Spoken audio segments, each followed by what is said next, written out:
தினம் ஒரு ஜெபம் என்கிற ஜெப வேலைக்கு நேராக இயேசு கிறிஸ்துவின் நாமத்தினாலே உங்களை வாழ்த்தி வரவேற்கிறேன். இன்றைய நாளுக்குரிய வசனம் ஆதியாகமத்தின் புஸ்தகம் அதிகாரம் 6 வசனம் 18. ஆனாலும் உன்னுடனே என் உடன்படிக்கையை ஏற்படுத்துவேன், நீயும் உன்னோடே கூட உன் குமாரரும் உன் மனைவியும் உன் குமாரரின் மனைவிகளும் பேழைக்குள் பிரவேசியுங்கள். நாம் யாவரும் கண்களை மூடி தேவனை நோக்கி ஜெபிப்போம். எங்களை நேசிக்கிறதான நல்ல தகப்பனே, இந்த நாளுக்காக ஸ்தோத்திரம் ஆண்டவரே. நோவாவையும் அவனுடைய குடும்பத்தையும் ஆண்டவரே நீர் பத்திரமாய் பாதுகாத்தீங்க. தேசத்தில் அழிவு வரும்பொழுது, இந்த பூமியிலே அழிவு வரும்பொழுது நோவாவின் குடும்பம் நீதிமானாய் காணப்பட்டதனால் ஆண்டவரே உமக்கு ஸ்தோத்திரம். உடைய பார்வைக்கு ஆண்டவரே அவர்கள் பாவம் செய்யாதவர்களாய் காணப்பட்டதினால் கர்த்தர் அவர்களை முழு குடும்பத்தையும் நீங்கள் பாதுகாத்தீங்க. அவர்களோடு கூட எல்லா ஜீவன்களையும் நீங்கள் பாதுகாத்தீங்க ஆண்டவரே. ஆமாம் ஆண்டவரே, இந்த நாளில் ஆண்டவரே இந்த பாவம் நிறைந்த நாட்களுக்குள்ளே ஆண்டவரே அக்கிரமம் நிறைந்த நாட்களுக்குள்ளே வசிக்கிற நாங்களும் எங்களுடைய குடும்பமும் ஆண்டவரே அப்பா ரட்சிப்பின் பேழைக்குள்ளே நாங்கள் பத்திரமாக இருக்க வேண்டும் ஆண்டவரே. நாங்கள் எந்த ஒரு பாவமும் செய்யாதவர்களாக எங்கள் குடும்பத்தில் இருக்கிற ஒவ்வொருவரும் காணப்பட கர்த்தர் இந்த நாளில் நீர் உதவி செய்யும்படியாய் ஜெபிக்கிறேன் சுவாமி. நீர் எங்களை பார்க்கும் பொழுது ஆண்டவரே நோவாவின் குடும்பத்தை பார்த்தது போல ஆண்டவரே நாங்களும் உம்முடைய கண்களிலே ஆண்டவரே கிருபை கிடைக்கத்தக்கதாய் எங்களுடைய குடும்பத்தில் இருக்கிற ஒவ்வொருடைய பாவத்தின் அக்கிரமங்களும் மன்னிக்கப்பட்டு நாங்கள் நீதிமான்களாய் காணப்பட கர்த்தர் இந்த நாளில் உதவி செய்யுங்க.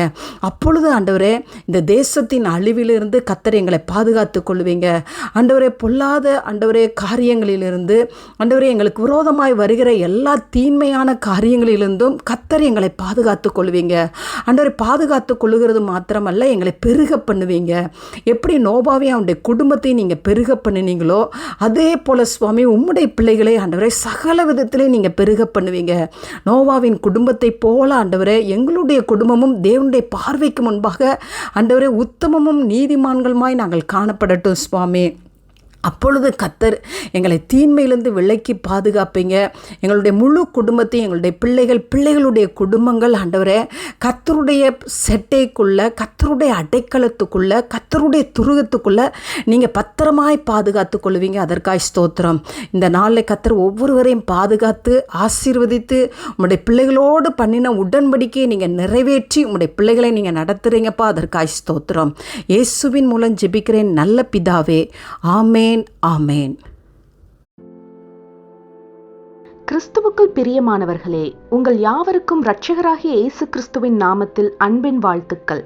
தினம் ஒரு ஜெபம் எனும் நம்முடைய யூடியூப் பக்கத்தில் நாம் அன்றாடம் தேசத்திற்காக ஜெபித்து வரும் ஜெப குறிப்புகளை புத்தக வடிவில் தேசத்திற்கான ஜெபம் எனும் பெயரில் ஜெப கையேடாக வெளியிட தேவன் கிருபை பாராட்டியுள்ளார். இந்த ஜெப புத்தகத்தில் இன்னும் அநேக விசேஷித்த ஜெப குறிப்புகளும் இஸ்ரவேலுக்கான சிறப்பு ஜெப குறிப்புகளும் இடம்பெற்றுள்ளன. இந்த புத்தகத்தை இலவசமாய் பெற்றுக்கொள்ள விரும்பும் தேசத்திற்காக ஜெபிக்கும் ஆத்ம பாரம் உள்ளவர்கள் கீழே உள்ள வாட்ஸ்அப் எண்ணை தொடர்பு கொள்ளவும். நம்முடைய தேசத்திற்காக ஏறெடுக்கும் ஜெபங்களை கேட்டு தேவன் நம் தேசத்திற்கு க்ஷேமத்தை கட்டளையிடுவாராக. ஆமேன்.